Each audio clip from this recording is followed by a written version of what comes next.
नमस्कार साथियों, स्वागत है आज की इस अपने सेशन में। कैसे हैं आप सब लोग? बिल्कुल बिल्कुल परमजीत रणवा हम आ गए। बिल्कुल बिल्कुल ईसा जी हम पहुंच चुके हैं। तो अपन ने कल बात की थी, कल अपने सवाल थे प्रकाश को लेकर, अपन ने 25 सवालों पे चर्चा की थी और आज अपन करेंगे उसके आगे के सवालों पे चर्चा करेंगे। और आज कोशिश करेंगे कि आज अपना ये प्रकाश वाला टॉपिक है, बहुत बहुत अच्छे प्रश्नों के साथ है, वो कवर हो जाए। निशा जी गुड इवनिंग, गुड इवनिंग। बिल्कुल बिल्कुल लवी जी बहुत अच्छा, बहुत अच्छा। सूरज कुमार जी का तो आंसर ही आ गया, बहुत बढ़िया। तो चलते आज की क्लास शुरू करते। बिल्कुल बिल्कुल नमस्ते नमस्ते नमस्ते सभी को। देखो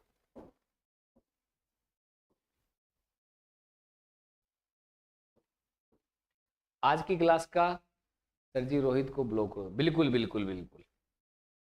देखो, जब प्रकाश की किरण विरल माध्यम से सघन माध्यम में प्रवेश करती है, विरल से किस में जा रही है? सघन में। तो ध्यान देखो, अपन क्या बोलते हैं? विरल। विरल में क्या होती है? वही जगह है ज्यादा होती है। क्या होती है? जगह ज्यादा होती है। अगर सघन की बात करें तो सघन में क्या होती है? जगह है कम होती है। समझ गए? अपने को इसी रूप में पढ़ना है, विरल में जगह ज्यादा मिलेगी और सघन में जगह है कम मिलेगी। विरल के अंदर चाल क्या होती है? अधिक होती है। चाल क्या होती है? अधिक होती है।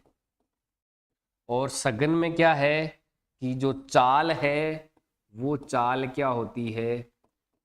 कम। इतना समझ गए? बिल्कुल बिल्कुल पूरा आंसर बता के जाएंगे आपको। तो देखो, अपने को इतना तो पता चल गया कि अगर विरल है तो उसमें जगह ज्यादा होगी तो उसमें चाल भी ज्यादा होगी, और सघन है जगह कम होगी तो चाल भी उसके अंदर क्या होगी? कम होगी। अब देखो, विरल से जैसे ही अपन सघन में जाएंगे तो अपने पास में क्या हो जाएगा? यहां जगह ज्यादा थी, वहां जगह कम है, तो पहली बात तो क्या हो जाएगी? चाल कम हो जाएगी। चाल क्या हो जाएगी? कम। और क्या हो जाएगा? सघन में जाते ही क्या है? चाल जगह कम हो जाएगी तो अभिलंब की ओर झुक जाएगी। कहां झुक जाएगी? अभिलंब की ओर झुक जाएगी।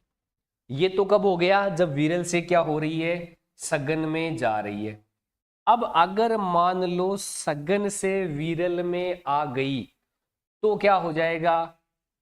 सघन से विरल में आ जाएगी तो चाल बढ़ जाएगी। क्या हो जाएगी?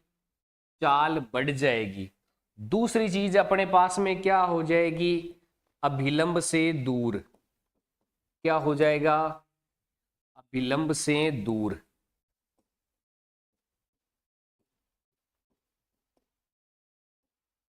ये चीजें अपने पास में हो गई।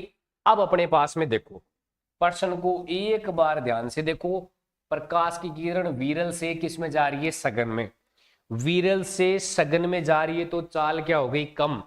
अब बढ़ने वाले ऑप्शन को डिलीट कर दो। बढ़ रही है, बढ़ रही है, दोनों के दोनों ऑप्शन क्या हो गए? अपने पास में डिलीट हो गए। ये दोनों ऑप्शन तो कभी भी नहीं होंगे। अब देखो, चाल घट जाती है, बिल्कुल सी और डी दोनों में घट रही है, बिल्कुल।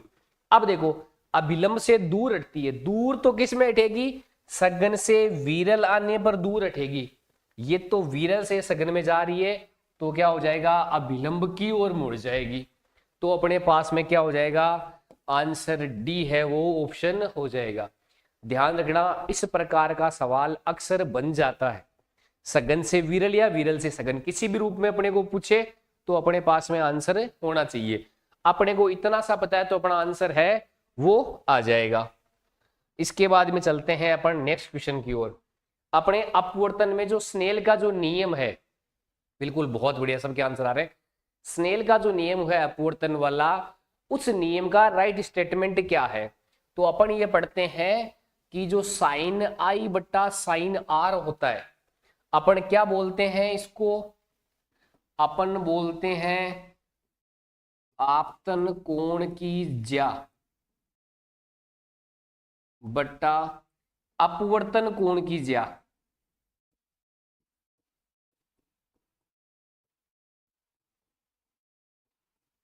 इसका अनुपात क्या होता है, एक नियतांक प्राप्त होता है और इस नियतांक को अपन क्या बोलते हैं, अपवर्तनांक बोलते हैं। क्या बोलते हैं भाई, अपवर्तनांक बोलते हैं। क्या बोलते हैं, शैक्षिक परिदृश्य क्लास इसकी अगली क्लास होगी, बिल्कुल बिल्कुल। स्नेल का नियम, बहुत बढ़िया। तो अपने पास में कौन सा हो जाएगा, ऑप्शन ए है वो अपना क्या हो जाएगा, राइट आंसर हो जाएगा। बहुत बढ़िया। इसके बाद में चलते हैं अपन नेक्स्ट क्वेश्चन की ओर। अपने अभी जिस अपवर्तनांक के बारे में बात की ना, उस अपवर्तनांक को लेकर ही अपने को राइट स्टेटमेंट देखना है। तो क्या कह रहा है, अपवर्तनांक माध्यम की प्रकृति पर निर्भर करता है। बिल्कुल करता है। कैसे करता है, अगर मान लो सघन माध्यम है और विरल माध्यम है, सघन से विरल में जा रही है तब अपवर्तनांक चेंज होगा, विरल से सघन में आ रही है तब अपवर्तनांक में बदलाव होगा। बिल्कुल घनत्व कम या ज्यादा होगा तो अपवर्तनांक है उस पर प्रभाव पड़ेगा। रंग पर है, रंग वाला अपन आगे वाले में पढ़ ही लेंगे।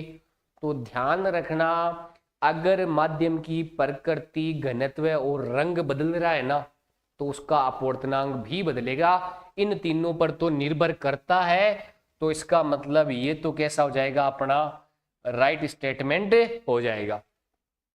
अब एक बार बी वाले ऑप्शन की बजाय सीधे ऑप्शन सी वाले पे आके देखो। आप सी वाले पे आके देखोगे, अपवर्तनांक तरंग दैर्घ्य के व्युत्क्रमानुपाती होता है। अपन क्या मान के चलते हैं, अपने पास में इस रूप में आता है, अपवर्तनांक होता है तरंग दैर्घ्य के व्युत्क्रमानुपाती होता है। तो देखो अपन देखते हैं, जो तरंग दैर्घ्य होती है उसका देखो अपन क्या बोलेंगे, सर्वाधिक। सर्वाधिक तरंग दैर्घ्य किसकी होती है, रेड कलर की। और न्यूनतम किसकी होती है, न्यूनतम होती है वोयलेट की, बैंगनी रंग की। किसकी होती है, वोयलेट या बैंगनी रंग की। तो देखो अपवर्तनांक तो उल्टा है, उल्टा होने पर क्या हो जाएगा, यहां पर अपवर्तनांक क्या हो जाएगा, न्यूनतम। क्या हो जाएगा, न्यूनतम। और यहां पर अपवर्तनांक क्या हो जाएगा, अधिकतम।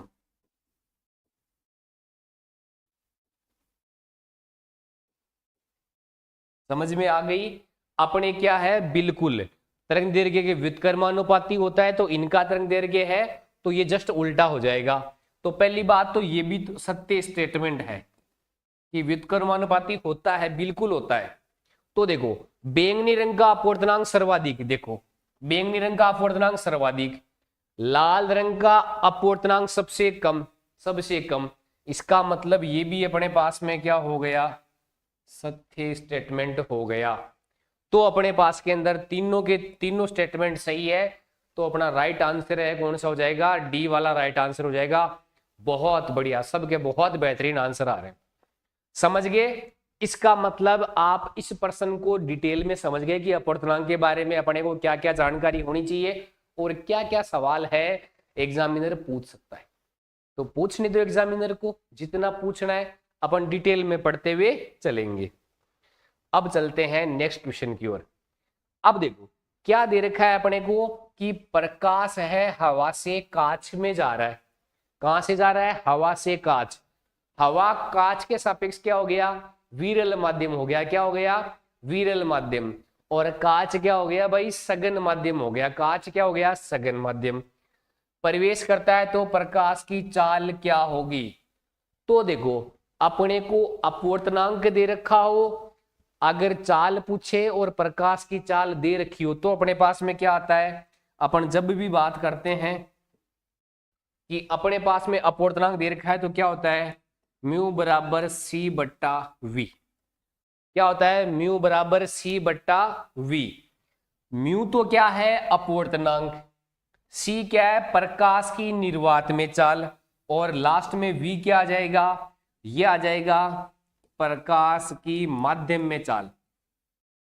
प्रकाश की माध्यम में चाल। और सी क्या आ जाएगा, प्रकाश की निर्वात में चाल।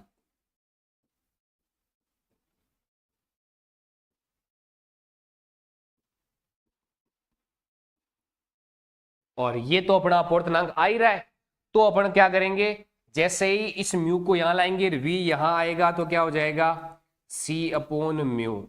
और c कितना है, 3 इंटू 10⁸ है, और म्यू का मान कितना है 1.5। 1.5 से क्या हो जाएगा भाई, ये कितनी बार कट जाएगा, 2 बार कट जाएगा, तो क्या आ जाएगा 2 गुणा 10⁸ मीटर प्रति सेकंड आ जाएगा। कौन सा आ जाएगा, बी ऑप्शन आ जाएगा। बहुत बढ़िया, बहुत बढ़िया। परमजीत, ललित, संजय, सैनी, बहुत, निशा, सबका आंसर सही आ रहा है, बहुत बेहतरीन। अब देखो अगला कथन क्या कह रहा है, अपने को राइट स्टेटमेंट देखना है। देखो कई बार क्या होता है कि अपने को वायु के या फिर हीरे के अपूर्णांक का सवाल बहुत बार पूछे जाते हैं, तो ये दोनों स्टेटमेंट अपने को याद होने ही चाहिए। क्या बोल रहा है कि वायु का अपूर्णांक 1.0003 होता है, बिल्कुल राइट स्टेटमेंट है, इतना ही होता है। फिर हीरे का अपूर्णांक इतना होता है, बिल्कुल होता है। और दूसरा ध्यान रखना क्या होता है, सर्वाधिक भी होता है। और ये स्टेटमेंट भी अपना कैसा है, राइट स्टेटमेंट है। तो अपने पास में क्या आ जाएगा, ऑप्शन सी है वो अपना क्या हो जाएगा, राइट हो जाएगा। बहुत बढ़िया, पता चल गया कि हवा का है वो कितना होता है 1.0003 होता है, और निर्वात का कितना होता है 1 होता है। निर्वात का कितना होता है एग्जैक्ट 1 होता है। और हीरे का अपूर्णांक सर्वाधिक होता है, और वो कितना होता है 2.42 होता है। बिल्कुल बिल्कुल दोनों राइट है, ऑप्शन सी है अपना क्या हो जाएगा, राइट हो जाएगा। इसके बाद में चलते हैं क्रांतिक कोण के बारे में। ध्यान रखना क्रांतिक कोण के बारे में अपने को राइट स्टेटमेंट बताना है। बहुत बढ़िया, सभी के बहुत शानदार आंसर आ रहे हैं आज तो।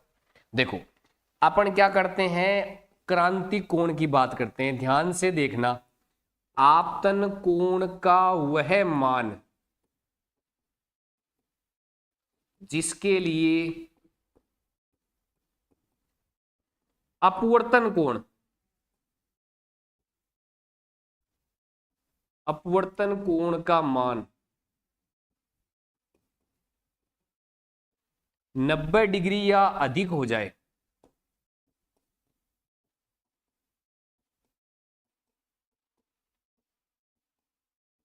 तो क्या होगा, प्रकाश किरण का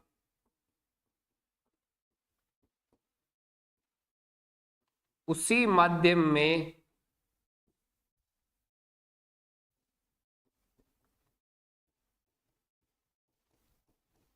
आंतरिक परावर्तन होना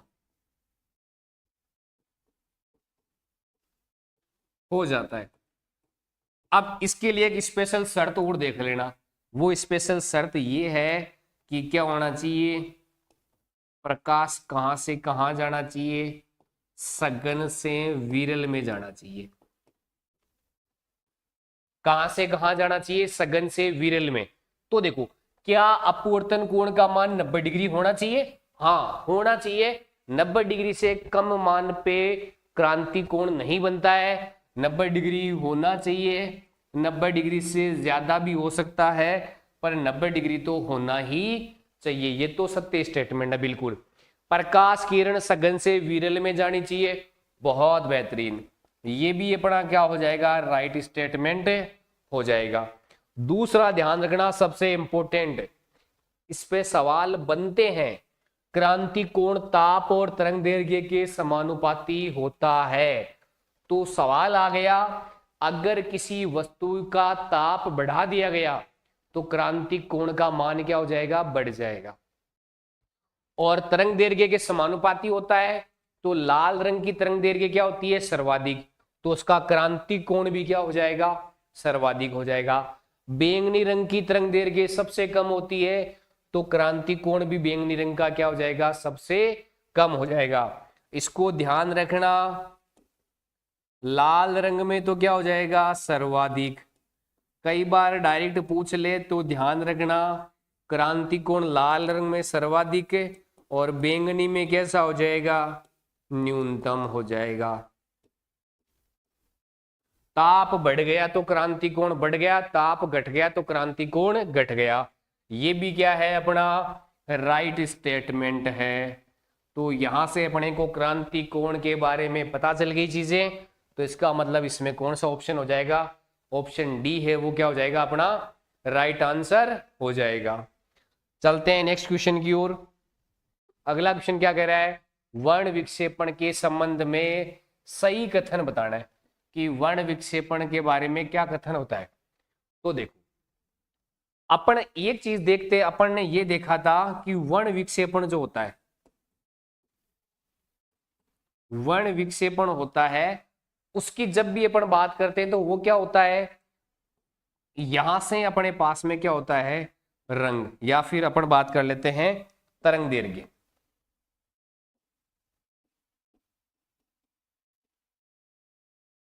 वर्ण विक्षेपण क्या होता है, तरंग दैर्घ्य के क्या होता है व्युत्क्रमानुपाती होता है। तो लाल रंग का तरंग दैर्घ्य सर्वाधिक होती है, तो लाल रंग का वर्ण विक्षेपण क्या हो जाएगा न्यूनतम हो जाएगा। बिल्कुल सही बात। फिर क्या है कि बैंगनी रंग का वर्ण विक्षेपण अधिकतम होता है, क्यों, क्योंकि इसकी तरंग दैर्घ्य सर्वाधिक कम थी। तो ये भी अपना क्या हो जाएगा राइट स्टेटमेंट हो जाएगा। तो अपना सी है वो क्या हो जाएगा सही हो जाएगा। ध्यान रखना अभी अपन ने पढ़ा कि तरंग दैर्घ्य सर्वाधिक किसकी, लाल की, तो वर्ण विक्षेपण न्यूनतम किसका, लाल का। तरंग दैर्घ्य सबसे कम किसकी, बैंगनी की, तो वर्ण विक्षेपण सबसे ज्यादा किसका, बैंगनी का। हो गया क्लियर ये चीज।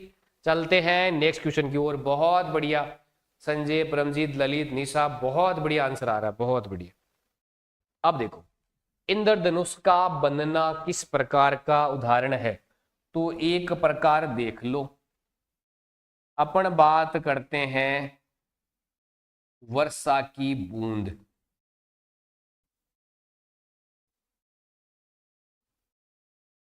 वर्षा की बूंद। अब एक चीज देखो, आप एक चीज देखोगे ना तो आपको ये पता चलेगा कि बाहर तो क्या है हवा, अंदर क्या है पानी, और इधर बाहर भी क्या है हवा। तो हवा तो क्या हो गई विरल हो गई, क्या हो गई विरल, और पानी क्या हो गया सघन हो गया। हवा इधर भी क्या हो गई विरल हो गई। अब देखो हो क्या रहा है, प्रकाश की किरण जैसे ही यहां पे आती है, जैसे ही प्रकाश की किरण आएगी, आने के बाद में इसको इस तल से टकराने के बाद में ऐसा सीधा जाना चाहिए था। कैसा जाना चाहिए था, सीधा जाना चाहिए था। लेकिन वास्तव में क्या होता है, इसको एक मिनट देखो, इसको ऐसे सीधा जाना चाहिए था, लेकिन होता क्या है कि विरल से सघन में आ रही है, तो क्या होती है ये अभिलंब की ओर झुक जाती है, ये इधर चली गई। हो गया ये। अब ये बताओ यहां पर प्रकाश की किरण का अपने पथ से हटना, ये चीज तो क्या है, ये चीज तो अपने पास में अपवर्तन है। क्या है, अपवर्तन है। अब क्या होगा कि यहां पर है वो माध्यम कौन सा आ गया, सघन माध्यम आ गया। कौन सा माध्यम आ गया, सघन। सघन से विरल में जाने लगेगी, तब क्या होगा, ये एक आपतन कोण का मान है, उसके लिए अपवर्तन कोण ज्यादा हो जाएगा। तो ये क्या हो जाएगी, किरण इस प्रकार से टकराती रहेगी, और इस प्रकार से क्या होता रहेगा, इसके अंदर अंदर की ओर ही परावर्तन होता रहेगा। बहुत बढ़िया। इसको क्या बोलते हैं, इसको अपन बोलते हैं पूर्ण आंतरिक परावर्तन। पूर्ण आंतरिक परावर्तन। अब जब ऐसा हो रहा होगा ना, तब ये क्या हो जाएगा, 7 रंगों में विभाजन। क्या हो जाएगा, 7 रंगों में विभाजन। प्रकाश कितने रंगों में विभाजन हो जाएगा, 7 रंगों में। तो 7 रंगों में विभाजन क्या कहलाएगा, वर्ण विक्षेपण कहलाएगा। तो देखो इन जब अपने पास इंद्रधनुष बन रहा है तो क्या क्या चीजें हो रही है, अपवर्तन भी हो रहा है, पूर्ण आंतरिक परावर्तन भी हो रहा है, और वर्ण विक्षेपण भी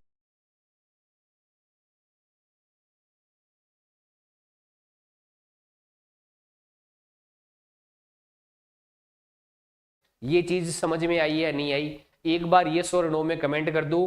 क्या इंद्रधनुष का बनना जब अपने पास में 7 रंगों में विभाजन होगा, ये चीज समझ में आई या नहीं आई? क्या क्या होगा अपने पास में? तो समझो, एक तो अपवर्तन होगा, एक क्या होगा, पूर्ण आंतरिक परावर्तन होगा, और एक अपना क्या हो जाएगा, वर्ण विक्षेपण हो जाएगा। तो इसका मतलब अपना राइट आंसर है वो कौन सा हो जाएगा? डी वाला है राइट आंसर हो जाएगा। चलते हैं नेक्स्ट क्वेश्चन की ओर। अब देखो, उससे भी बेहतरीन क्वेश्चन अपने पास में आ रहा है कि इंद्रधनुष के संबंध में अपने को गलत कथन बताना है। कौन सा बताना है? गलत कथन बताना है। बहुत बढ़िया। अब देखो, इंद्रधनुष सदैव सूर्य के विपरीत दिशा में बनता है। बिल्कुल सूर्य के विपरीत दिशा में ही बनता है, और वर्षा के बाद बनता है। बिल्कुल वर्षा होने के बाद ही बनता है, वर्षा की बूंदों से ही बनता है। तो इसका मतलब ये तो क्या होता है, राइट स्टेटमेंट अपना हो गया। अब देखो, प्राथमिक इंद्रधनुष होता है ना, वो चमकीला छोटा होता है, बिल्कुल चमकीला और क्या होता है, छोटा होता है। एक चीज और ध्यान रखना, ये बनता कहां है? अंदर की ओर। कहां बनता है? अंदर की ओर बनता है। प्राथमिक इंद्रधनुष तो कहां बनता है? अंदर की ओर। अंदर की ओर होगा तो चमकीला भी होगा और छोटा होगा।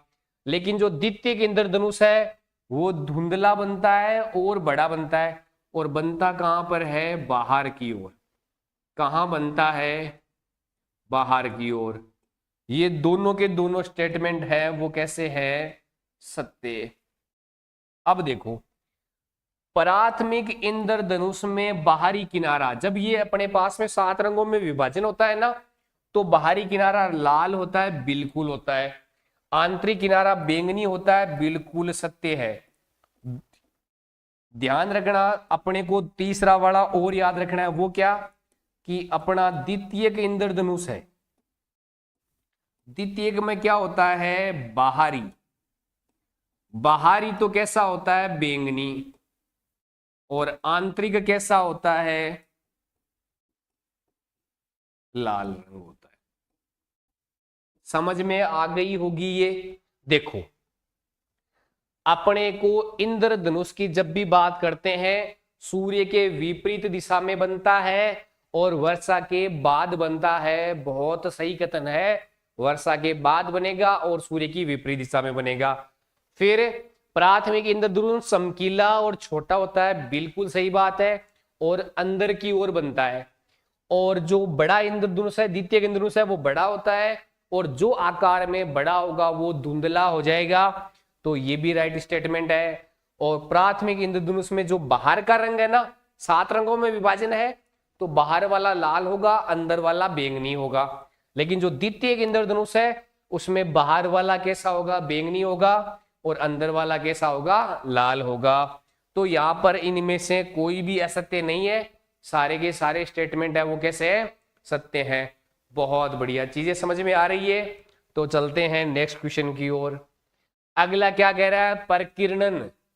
प्रकाश किरणों का फैलना परकिरणन कहलाता है। परकिरणन के बारे में असत्य कथन बताना है। तो पहली बात तो ये देख लो कि अपना जो परकिरणन होता है, परकिरणन क्या होता है? लेमडा की पावर 4 के व्युत्क्रमानुपाती होता है। क्या होता है? परकिरणन होता है वो तरंग दैर्घ्य की चौथी घात के व्युत्क्रमानुपाती होता है। तो देखो, अपने बात करें परकिरणन की, तो तरंग दैर्घ्य सर्वाधिक किसकी है? तरंग दैर्घ्य सर्वाधिक लाल की है। तो यहां पर सर्वाधिक किसकी हो जाएगी? बैंगनी का। तरंग दैर्घ्य भी तरंग दैर्घ्य के उल्टा होता है। और न्यूनतम किसका हो जाएगा? न्यूनतम हो जाएगा लाल रंग का। उल्टा हो जाएगा तरंग दैर्घ्य का। तो इसका मतलब देखो, लाल रंग का परकिरणन न्यूनतम, बैंगनी का परकिरणन सर्वाधिक। बिल्कुल राइट स्टेटमेंट है। फिर है, सीवी रमन को प्रकाश के परकिरणन पर प्रयोग करने के लिए नोबेल पुरस्कार मिला था। बिल्कुल नोबेल पुरस्कार मिला था। इसको क्या नाम दिया गया था? रमन प्रभाव। क्या नाम था? रमन प्रभाव। इतना बता दो, इनकी फिजिक्स में इस खोज को देखते हुए इनके जन्म दिवस को अपन एक स्पेशल दिवस के रूप में बनाते हैं। वो स्पेशल दिन कौन सा है, उस विशेष दिन को अपन किस रूप में मनाते हैं? इनके जन्म दिवस को, इनकी इस खोज को समर्पित करते हुए अपन क्या करते हैं, एक स्पेशल दिन के रूप में मनाते हैं। तो पहली बात तो ये स्टेटमेंट भी कैसा है, सत्य है। तो असत्य पूछा है तो इसमें से कोई भी असत्य नहीं है, सारे के सारे सत्य हैं। अपने को ये बताना है रमन जी के जो जीवन है उसके जन्म के आधार पे उनके रमन प्रभाव को अपन ने ट्रिब्यूट देने के लिए अपन एक स्पेशल दिन मनाते हैं। वो स्पेशल दिन कौन सा है और कब मनाया जाता है ये आपको बताना है। बिल्कुल बिल्कुल, कौन सा दिन मनाते हैं? बहुत बढ़िया। अपन कौन सा दिन मनाते हैं? अपन मनाते हैं राष्ट्रीय विज्ञान दिवस। कौन सा मनाते हैं? राष्ट्रीय विज्ञान दिवस। और कब मनाते हैं? 28 फरवरी को मनाते हैं। कब मनाते हैं? 28 फरवरी को मनाते हैं। चलते हैं नेक्स्ट क्वेश्चन की ओर। लेंस के बारे में राइट स्टेटमेंट बताना है कि लेंस के बारे में कैसा होता है। तो लेंस के बारे में बहुत बढ़िया 1920, बहुत बढ़िया परमजीत। देखो दो चीज देख लेना, एक होता है अभिसारी जो क्या करेगा, किरणों को एकत्रित, क्या करेगा, किरणों को एकत्रित। कौन सा होता है? अवतल तो दर्पण होता है। अवतल तो कौन सा होता है? दर्पण। और लेंस में कौन सा होता है? उत्तल लेंस। कौन सा होता है? उत्तल वाला लेंस होता है। अपसारी की बात करें, अपसारी क्या होता है? अपसारी होता है किरणों को फैलाने वाला, किरणों को फैलाना। और फैलाने वाला दर्पण में बात करें तो कौन सा होता है? उत्तल दर्पण। और लेंस में बात करें तो कौन सा हो जाएगा? अवतल लेंस। हो गया। अब देखो यहां से उत्तल लेंस प्रकाश किरणों को एक बिंदु पर फोकस करता है जिसे अभिसारी लेंस कहते हैं। बिल्कुल राइट स्टेटमेंट है। अवतल लेंस प्रकाश किरणों को फैलाते हैं इसलिए अपसारी बोलते हैं। बिल्कुल राइट स्टेटमेंट है। इसका मतलब ए और बी दोनों के दोनों कैसे है? राइट स्टेटमेंट है। बहुत बढ़िया बबीता, निशा, परमजीत, बहुत बढ़िया। राकेश, सबका बहुत बढ़िया आंसर आ रहा है। अब अपने पास में चलते हैं कि जब भी अपन उत्तल लेंस की बात कर रहे हैं तो अपने पास में वस्तु अगर 2f1 पर रखी हुई हो तो अपन ने इतना देखा था कि वक्रता केंद्र क्या बोलते हैं? वस्तु कहां पर हो? वक्रता केंद्र पर हो। तो पहले वाले वक्रता केंद्र को तो क्या बोलते हैं? 2f1 बोलते हैं। जब वस्तु, तो अपन क्या कहेंगे? तो अपन दो तीन चीजें जानते हैं। क्या जानते हैं? प्रतिबिंब कैसा बनेगा? वास्तविक बनेगा, उल्टा बनेगा और कैसा बनेगा? बराबर बनेगा। कैसा बनेगा? बराबर बनेगा।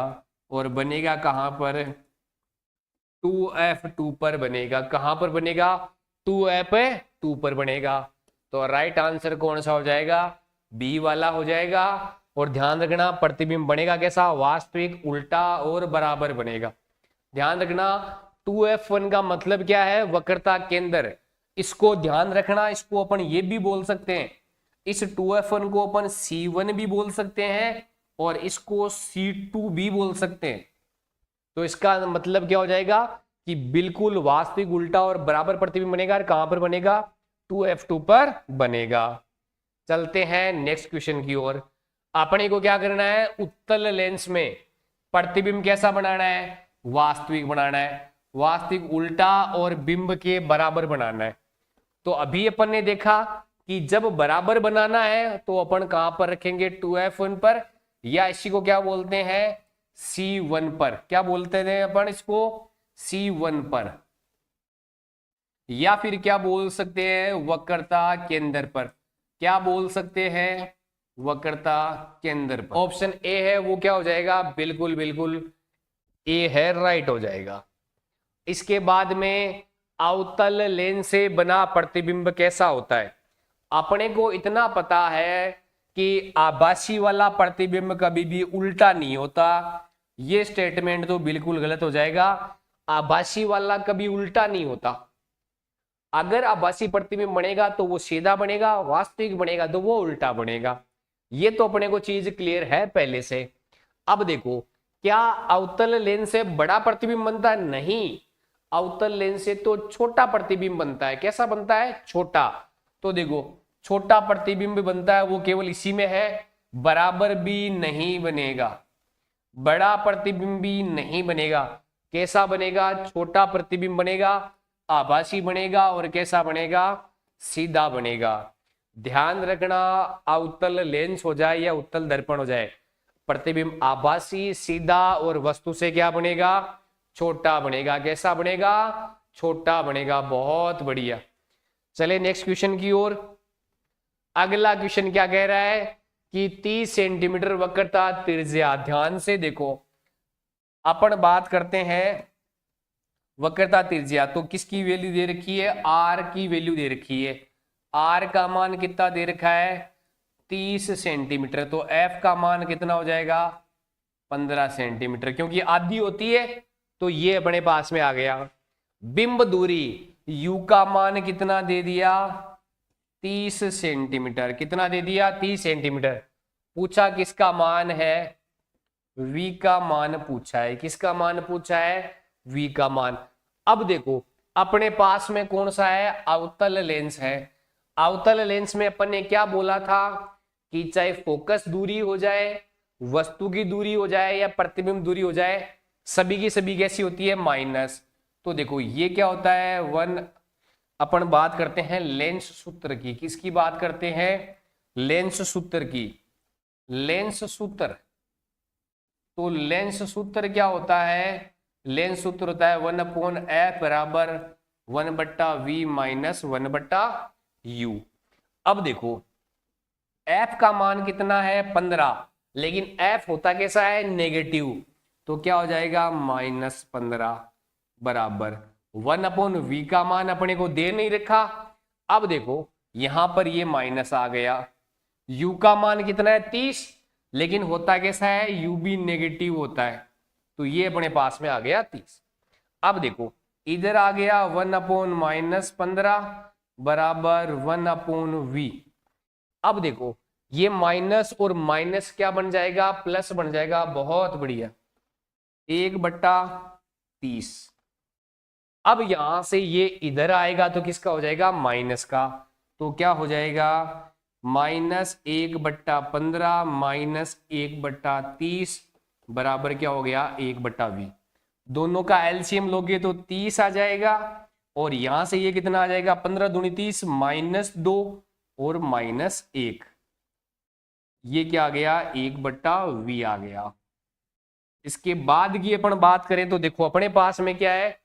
अपन उल्टा करेंगे तो क्या हो जाएगा? v बराबर 30/-3। तो v बराबर क्या आ जाएगा? -10 सेंटीमीटर। तो एक चीज ध्यान देखना, आपको मैंने पहले भी बताया था, f का मान कैसा होता है? नेगेटिव। u का मान कैसा होता है? नेगेटिव। और v का मान भी कैसा होता है? नेगेटिव होता है। ध्यान रखना, अवतल के अंदर इन तीनों के मान कैसे होते हैं? नेगेटिव होते हैं। ये चीज बहुत बढ़िया। रेखा यादव का आंसर आ रहा है, बहुत बढ़िया। ऑप्शन ए है वो क्या हो जाएगा? अपना राइट आंसर हो जाएगा। बहुत बढ़िया। क्या ये चीज समझ में आ रही है? अपने को इतना ध्यान रखना है, ये मैंने टेबल भी बनाई थी। अवतल लेंस हो या दर्पण हो, अपन क्या करेंगे? एफ हो गया, आर हो गया, यू हो गया या वी हो गया, सारे के सारे कैसे होते हैं? ऋणात्मक होते हैं। कैसे होते हैं? ऋणात्मक होते हैं। बिल्कुल बिल्कुल। चले नेक्स्ट क्वेश्चन की ओर। अगला क्वेश्चन है, देखो, अगर 2 डायप्टर समता वाला उत्तल लेंस है तो उसकी फोकस दूरी कितनी होगी? अपन ने ये देखा था कि समता का मात्रक क्या होता है 1/f मीटर। अगर मीटर में दे रखा है तब तो ये होता है, और अगर सेंटीमीटर में दे रखा है तो ये होता है 100/f सेंटीमीटर। ये अपने पास में क्या होता है, समता का सूत्र होता है, पावर का फॉर्मूला अपने पास में किसका, लेंस की समता। अब देखो आंसर अपने को किस में दे रखे हैं, सेंटीमीटर में। Sachin Pareek good evening, good evening. देखो किस में दे रखे हैं, सेंटीमीटर में, तो अपन कौन सा वाला काम में लेंगे, ये बाद वाला काम में लेंगे। तो अपन क्या लिखेंगे, P बराबर 100/f सेंटीमीटर, ये काम में लेंगे अपन। अब देखो P का मान कितना दे रखा है, 2 डायप्टर दे रखा है, तो 2 बराबर क्या आ जाएगा 100/f किस में आ जाएगा, सेंटीमीटर में। F ऊपर चला जाएगा, 2 इधर आ जाएगा, तो क्या हो जाएगा, F है वो सेंटीमीटर में कितना आ जाएगा 100/2 बराबर 50 सेंटीमीटर। कितना आ जाएगा 50 सेंटीमीटर।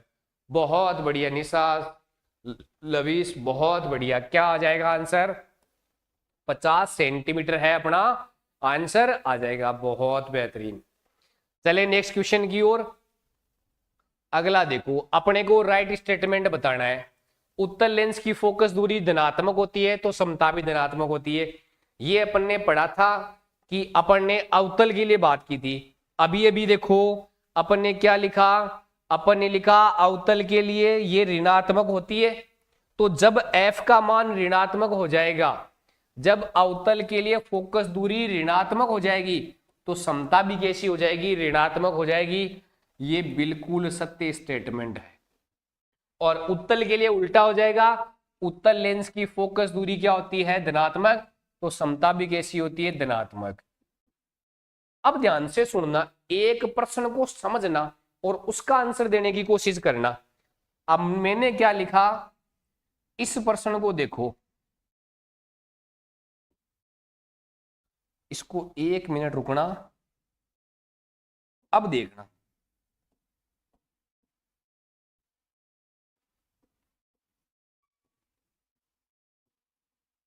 लेंस कौन सा है,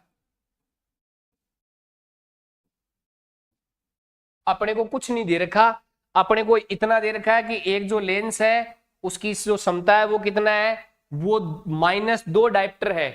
तो बताओ वो लेंस कौन सा होगा। तो अपन इतना सा देखेंगे, अपन इतना सा देखेंगे कि जो ये क्षमता है ना वो कैसी दे रखी है, ऋणात्मक। कैसी दे रखी है, ऋणात्मक।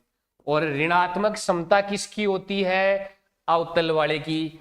तो इसका मतलब अपने को इतना देने से ही पता चल जाएगा कि ये लेंस कौन सा होगा, अवतल लेंस होगा। बिल्कुल बिल्कुल, चले समझ में आ गया। देखो अपने क्या हो जाएंगे, राइट स्टेटमेंट क्या हो जाएंगे, दोनों के दोनों राइट हो जाएंगे। बहुत बढ़िया। अब अपन चलते हैं नेक्स्ट की ओर। आंख और कान की बीमारी का परीक्षण करने के लिए डॉक्टर द्वारा प्रयुक्त लेंस कौन सा होता है।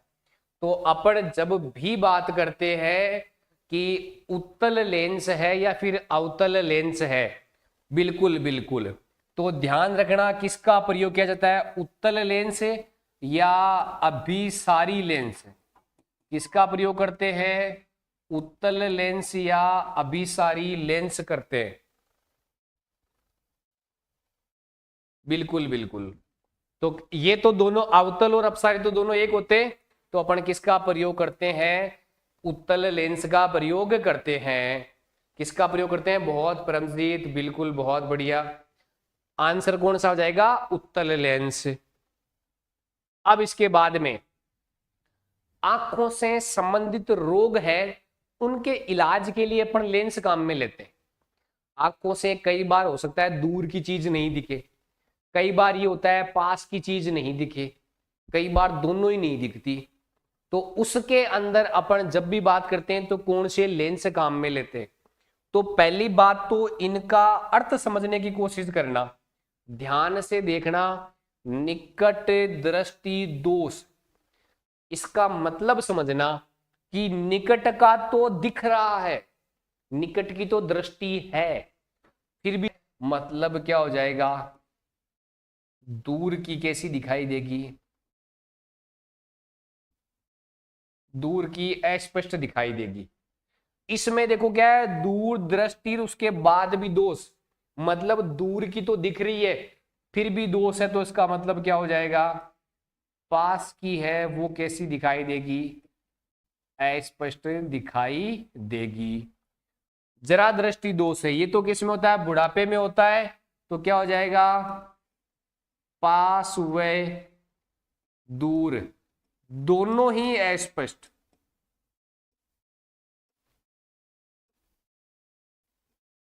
अगर पास और दूर दोनों की स्पष्ट दिखाई दे तो जरा।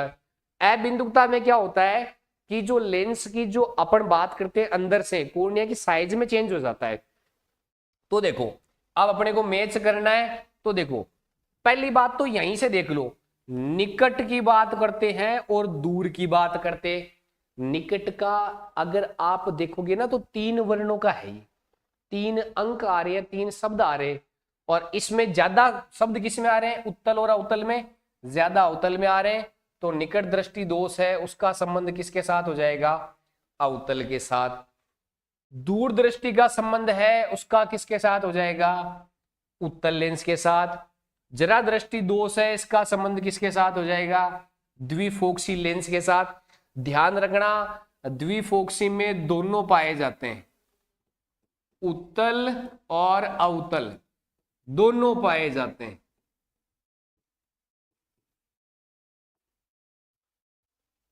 और अबिंदुकता में कौन सा आ जाएगा, बेलनाकार लेंस से आ जाएगा। बिल्कुल बिल्कुल रोज क्लास होती है, अपनी साइंस की क्लास का समय है 5 बजे, 5 बजे से 6 सवा 6 तक अपनी रोज क्लास चलती है। तो देखो अच्छा एक चीज का और ध्यान रखना स्पेशल, आजकल क्या है थोड़ा सा ट्रेंड बदल गया है एग्जाम का। एग्जाम का ट्रेंड बदलने पे पता है वो क्या करता है, निकट दृष्टि दोष को मायोपिया बोल देता है। क्या बोल देता है, निकट दृष्टि दोष को मायोपिया बोल के सवाल पूछ सकता है। तो ध्यान रखना निकट दृष्टि दोष को क्या बोलते हैं, मायोपिया बोलते हैं। दूर दृष्टि दोष को क्या बोलते हैं, हाइपरमेट्रोपिया बोलते हैं। क्या बोलते हैं, बिल्कुल उत्तर में जरा तो बिल्कुल बहुत बढ़िया। जरा दृष्टि दोष को प्रेस बायोपिया बोला जाता है, ध्यान रख लेना इस चीज को। और अबिंदुकता को एस्टिगमेटिज्म बोला जाता है, इस चीज का भी ध्यान रखना। आजकल क्या है ट्रेंड की वजह से निकट दृष्टि दूर दृष्टि जरा दृष्टि नहीं बोल के इनके जो वैज्ञानिक या रासायनिक जो नाम है उनके नामों के आधार पे सवाल है पूछते हैं। तो पहले में क्या आ रहा है, फोर्थ आ रहा है, इसका मतलब डी तो गलत ही हो गया। दूसरे में क्या आ रहा है, बी में फर्स्ट आ रहा है, इसका मतलब सी गलत हो गया।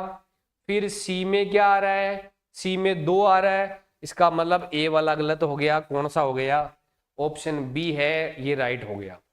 समझ में आ गया ये क्वेश्चन। चले नेक्स्ट क्वेश्चन की ओर। बिल्कुल बिल्कुल देखो अगला क्या कह रहा है, शंकु कोशिका के संबंध में गलत कथन बताना है। अब देखो 2 चीजें ध्यान देना, कौन कौन सी चीजें, एक तो होती है शंकु कोशिका, कौन सी कोशिका, शंकु कोशिका। एक होती है शलाका कोशिका, कौन सी होती है, शलाका कोशिका। ये दोनों कहां पाई जाती है, आंखों में पाई जाती है। कहां पर पाई जाती है, आंखों में पाई जाती है। एक शंकु कोशिका, एक शलाका कोशिका। अब ध्यान देना शंकु कोशिका की बात करें तो ये क्या होती है, तीव्र प्रकाश सुग्राही। अगर प्रकाश तीव्र आ रहा है तभी ये एक्टिव ज्यादा होती है। दूसरी बात ये एक्टिव कब होती है, तो ये एक्टिव होती है दिन के समय। कब होती है, दिन के समय ये क्या होती है, एक्टिव होती है। तीसरी चीज क्या हो जाएगी, ये किस में काम आती है, रंगों की पहचान में। शलाका कोशिका की बात करें तो क्या हो जाएगा, मंद प्रकाश सुग्राही। अगर प्रकाश कम है तो ही ये ज्यादा होती है एक्टिव। दूसरा अगर अपन बात करें तो ये क्या हो जाएगी, रात में सक्रिय होगी। समझ रहे हो इस चीज को। अब अपन बात लेवल 1 के ऑल सब्जेक्ट पढ़ाते हैं। बिल्कुल बिल्कुल लेवल 1 के सारे सब्जेक्टों की क्लासें लगती है, 3 बजे से क्लासें शुरू होती है और रात को लगभग 9, साढ़े 9, 10 बजे तक क्लासें चलती है। अब देखो अपने पास में, अब देखा आपने कई बार रात के अंदर शलाका कोशिका जैसे क्या होता है, आप कई बार जानवरों को देखो, जानवरों में क्या होगा, रात्रि के समय जैसे ही आप उनकी आंखों की तरफ अगर रोशनी डालोगे ना, तो क्या हो जाएगा, उनकी आंखें चमकीली दिखती है। तो वो किसके कारण दिखती है, शलाका कोशिका के कारण। और अपने पास दिन में चीजें दिखाने के लिए कौन सी कोशिका है, शंकु कोशिका, और रात के लिए कौन सी आ जाएगी, शलाका कोशिका। ध्यान रखना, बिल्कुल बिल्कुल। इनके अंदर क्या होता है, रोडोन वर्णक, और दूसरा कौन सा होता है, ओप्सिन वर्णक। ओप्सिन वर्णक, दो वर्णक पाए जाते हैं, रोडोन वर्णक और ओप्सिन वर्णक, या रोड वर्णक भी इनको बोलते हैं। बहुत बढ़िया। तो देखो तीव्र प्रकाश के प्रति सुगराई होती है, बिल्कुल सत्य कथन है। क्या रंगों की पहचान करती है, बिल्कुल करती है। क्या दिन में देखने में सहायक होती है, बिल्कुल सहायक होती है सर। तो क्या हो जाएगा, इनमें से कोई नहीं है, अपना आंसर हो जाएगा। चले नेक्स्ट क्वेश्चन की ओर। बहुत बढ़िया। अपना अगला क्वेश्चन क्या कहता है, निम्न में से कौन सी विशेषता पेरिस्कोप परिदर्शी बनाने के अंदर काम में आती है। ध्यान रखना, पेरिस्कोप की अपन बात करें, परिदर्शी या दूरदर्शी की अपन बात करें, तो मेनली वो किस पे आधारित होती है, प्रकाश के परावर्तन पर आधारित होती है। किसके आधारित होती है, प्रकाश के परावर्तन पर आधारित होती है। और इसमें कितने काम में आते हैं, 3 समतल दर्पण प्रयुक्त होते हैं। कितने होते हैं, 3 समतल दर्पण प्रयुक्त होते हैं।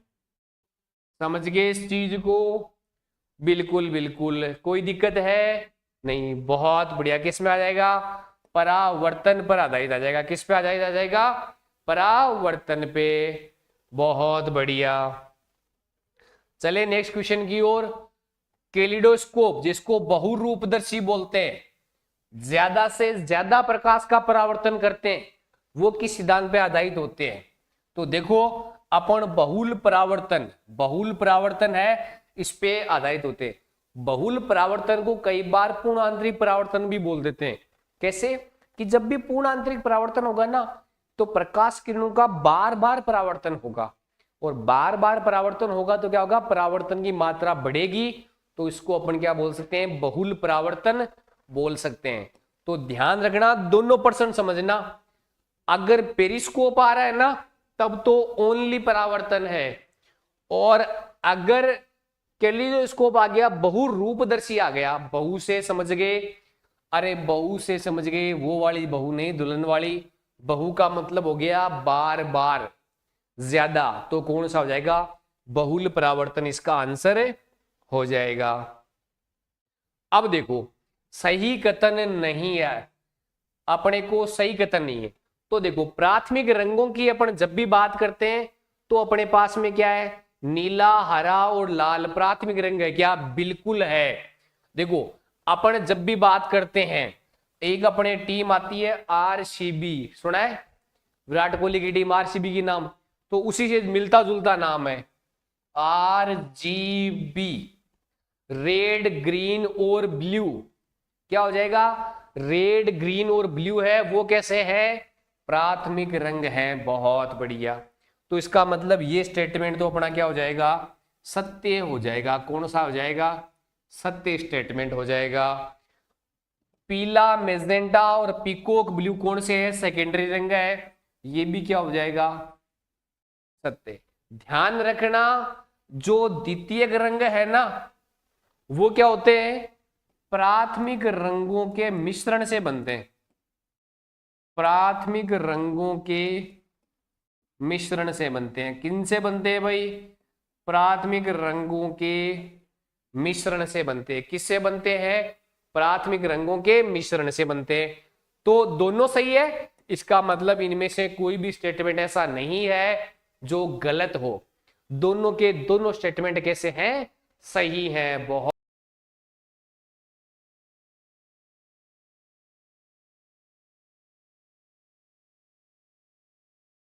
बढ़िया लविश जी, साइन, अनिशा, बहुत बढ़िया। अब देखो एक लेंस की क्षमता, अपने को क्या दे रखा है यहां पर, इतना ही देखना है। लेंस का प्रकार पूछा है अपने को, तो इस पे ध्यान देना है,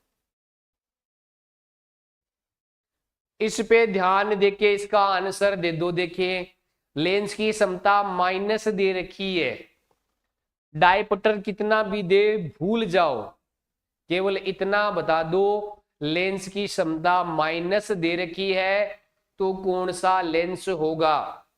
जब लेंस की क्षमता नेगेटिव आ जाती है तो कौन सा लेंस होता है?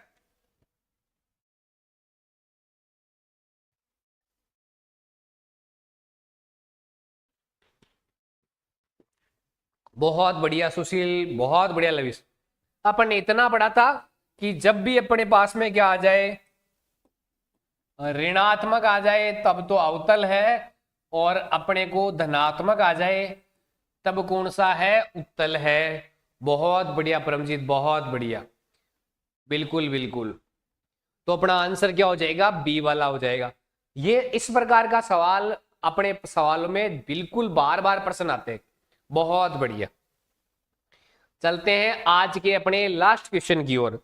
आज का अपना लास्ट क्वेश्चन है, अगर आंखों से संबंधित मान का सवाल आ रहा है, शैक्षिक परिदृश्य वाली क्लास कब होगी? तो भाई जब अपनी ये क्लास अभी लास्ट क्वेश्चन के साथ जैसे ही खत्म होगी, अगली क्लास मैनेजमेंट की होगी। तो सवाल पूछा है वर्णांतता रोग में कौन सा लेंस काम में लेते हैं। तो वर्णांतता, पहली बात तो ध्यान रखना किससे संबंधित है?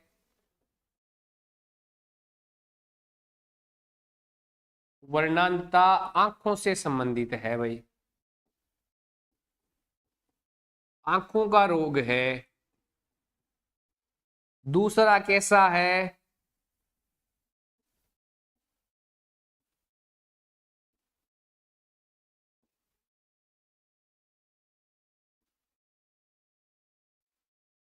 अक्ष सहलग्न आनुवंशिक विकार।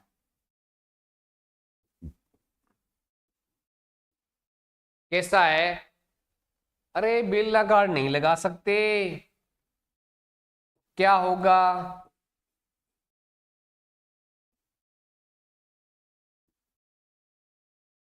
कोई इलाज नहीं है। क्या है? कोई इलाज नहीं है। सर हम एल्टो वाले सर्वे से, आप बहुत धन्यवाद, धन्यवाद मानस। देखो ध्यान रखना, अपन क्या बात करते हैं, उत्तल तो किस में लगाते हैं? दूरदृष्टि में, दूरदृष्टि दोष में, इसमें लगाते हैं। अवतल कब लगाते हैं? निकट दृष्टि दोष में।